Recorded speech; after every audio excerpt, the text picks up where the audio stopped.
আজকে আমি বানাবো আলুর দম। আলুর দম বানানোর জন্য ফার্স্টে আমি এখানে ৩ টা আলু নিয়ে নিলাম।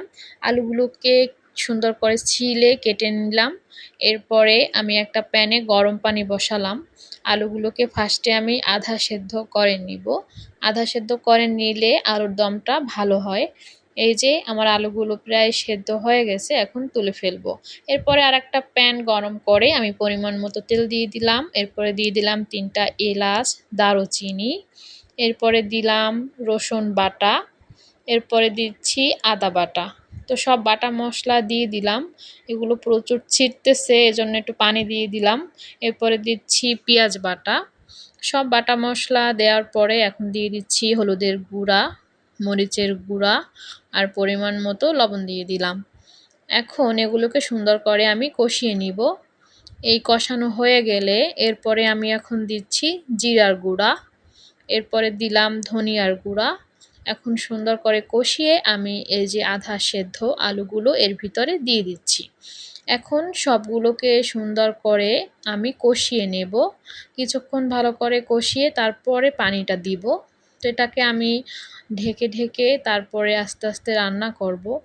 এই যে অনেকক্ষণ ঢেকে রাখার পরে দেখুন পানি ছেড়ে দিছে। এই যে পানিটা শুকিয়ে গেছে, পরে আমি পরিমাণ মতো এখানে পানি দিয়ে দিলাম।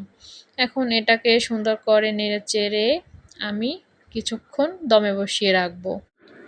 এই আলুর দমটা পরোটা, রুটি, লুচি সব কিছুর সাথেই খেতে অনেক মজা হয়। এই যে আমি ঢেকে দিলাম। এই যে আমার রান্না প্রায় হয়ে গেছে। দেখেই মনে হচ্ছে অনেক মজা হবে, তাই না? তো এখন কিছুক্ষণ রেখে উঠিয়ে ফেলবো। এর সাথে খাওয়ার জন্য আমি বাসায় বানিয়েছিলাম পালং লুচি। এই যে দেখুন কি সুন্দর সবুজ। তো এটাকে আমি এখন গরম গরম পরিবেশন করব। আমার আলুর দম রান্না শেষ। এই যে এখন বেড়ে নিচ্ছি। তো এটা উঠানোর পরে পানিটা আরও আর কি শুকিয়ে গেছে।